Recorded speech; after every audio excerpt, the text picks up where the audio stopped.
with as little dependencies as possible.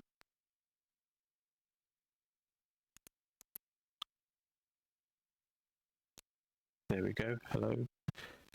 With as little dependencies as possible. So I'm not even going to be using Windows Forms or WPF or anything like that. XAML, nothing like that. And yeah, let me take you through what I have got so far. This is a work in progress. Okay, so we'll start in the tree view here. This is an application that has no references to Windows Forms. I've got system.drawing, a few things that I need to look at, and obviously these other projects that I'm referencing, but there's no Windows Forms. The key thing here is that I've changed it to Windows application, however, but I started it as a console application. That means it has a main, but it doesn't have any Windows Forms. It doesn't launch a form. It doesn't set anything for Windows Forms to be loaded.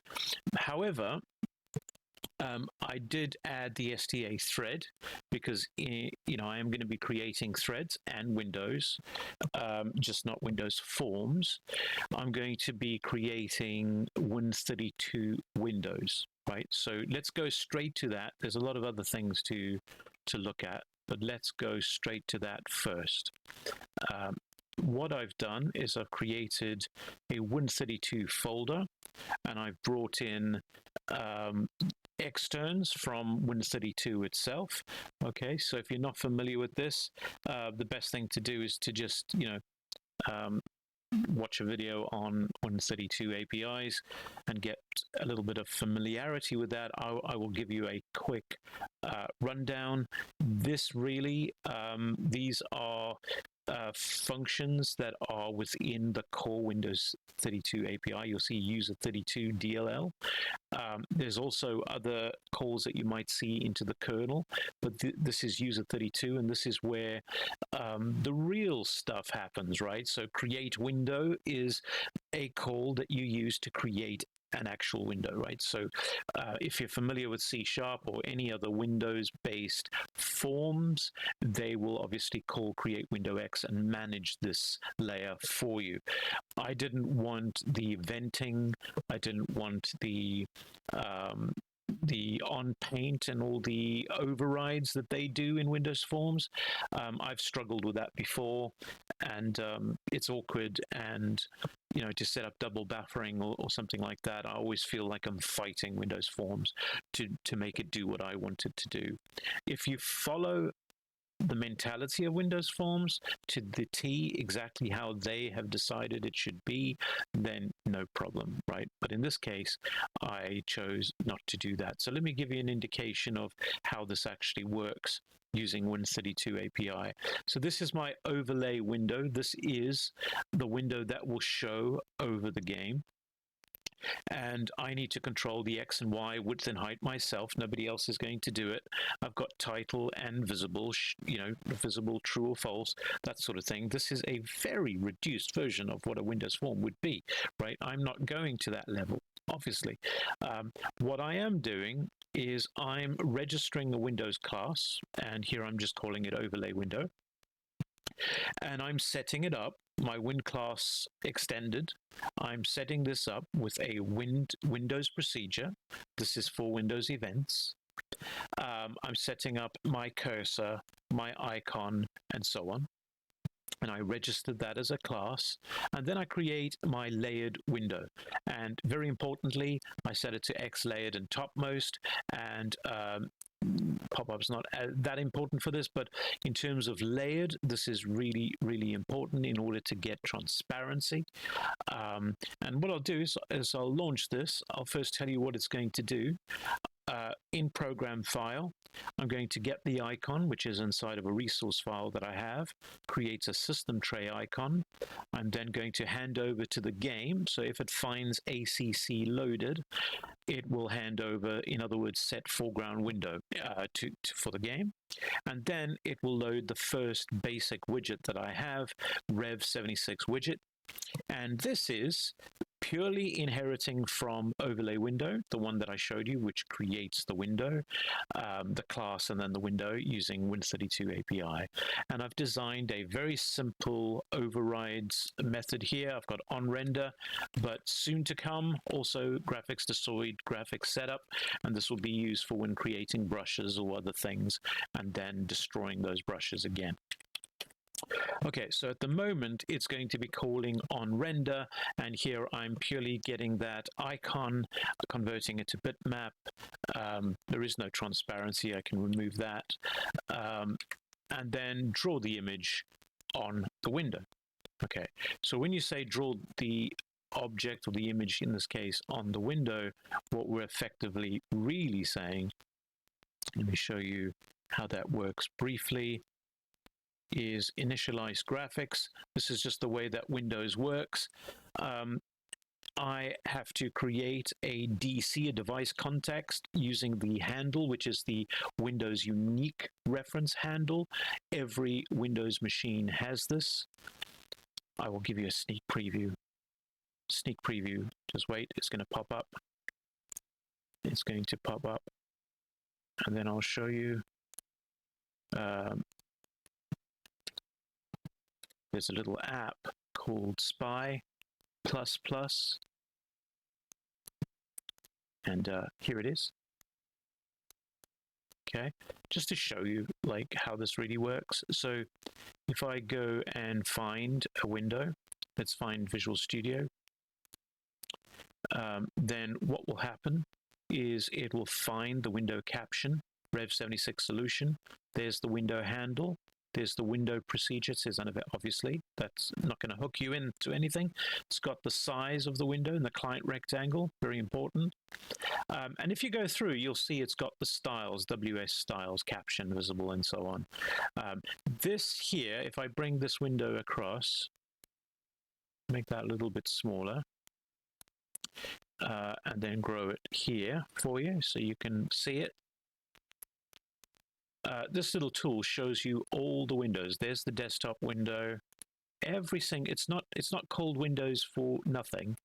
Absolutely everything is a window. Okay, so you can see everything is a window. Okay, so if I run this application now, it's going to create a window, and it should come up on screen. But you may not see that straight away. Okay, I have to hide the Spy++ window and add the capture window for the widget. And then you will see it.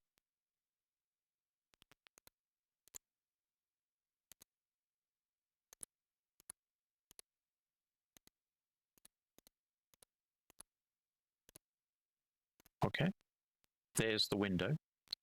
This is all I'm drawing. I can size it up for you here, just drawing an icon on a window. Okay, that's all I'm drawing. So if I now inspect with Spy++, I inspect that window, right? I go and look for it. So I click on this little search, and then I go and find the window. There we go, and go OK. Oh, 1 second, let's try that again. I may not have got everything registered for this window. There's AC2 Unreal, and there's my window. I don't have a caption on that window, so that's why you're not seeing it. But can you see it says class overlay window underscore, and it's got a GUID there. That's the class that I've registered for this at the moment. Okay, that's it. Okay, there is nothing further. I still have to set up some stuff. Maybe I need a caption and so on. Okay, let's go back to the code. Okay, so when I'm in the code here, what's happened is the overlay window has been created, and I showed you that in the Spy++ tool. And that is now sitting overlapping the game. And that's all that this does at the moment. However, it's got frames per second, and the default is 1 frame per second. That is going to be adjusted depending on what I'm drawing. We have created a transparent window. We have a Windows procedure which receives information like hit tests, destroy, window position change. This allows me to drag that window around on screen, which it can do at the moment. There I am, set window position, so when window position changed. Exit, size move, this is to hand over back to the game. And this is something you don't see in many widgets, but I'm going to experiment with it. When I let go, it puts the focus back to the game. And this is something that I've noticed with other widgets. Sometimes you touch the widget with your mouse and then your FPS drops in the game and it stutters and everything like that. At least here, when you let it go, it's going to switch to the game and your FPS will be restored, as that will now be your main window.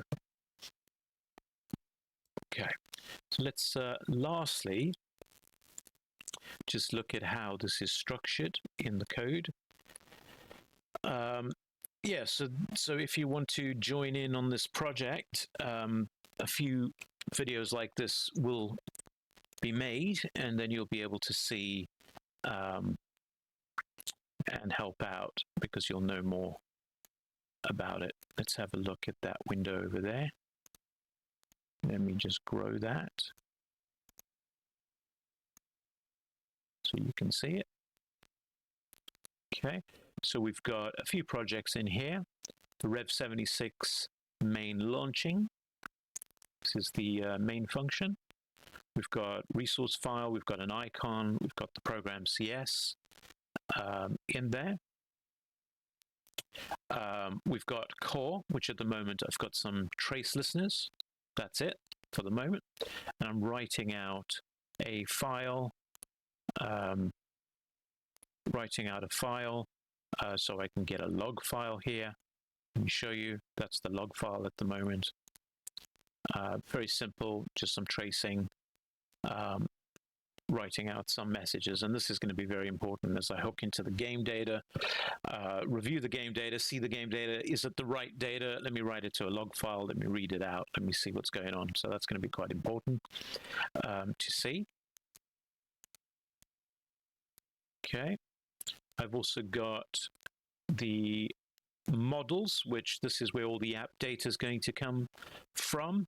I'm going to be reading shared memory, broadcast data, and then putting it into this app data. This is going to grow into everything I need in terms of the data that the game sends out, and that's where it's going to be, and that's where it's going to live. I've then got rev76.windows, which contains all the Win32 APIs, including the system tray icon, creation of a menu, creating this window that I showed you, and so on, including a window manager. When you create windows yourself, you need to hold on to those handles, and then you need to make sure that those windows exist so it can receive Windows messages. And if you shut down the window, you have to make sure that it's closed. So it's got a code like add window. I've got a collection here where I store the window and its handle, and then I just properly dispose of the windows when it's time to shut down. Okay, so that's a brief, very brief, quick overview of the code base.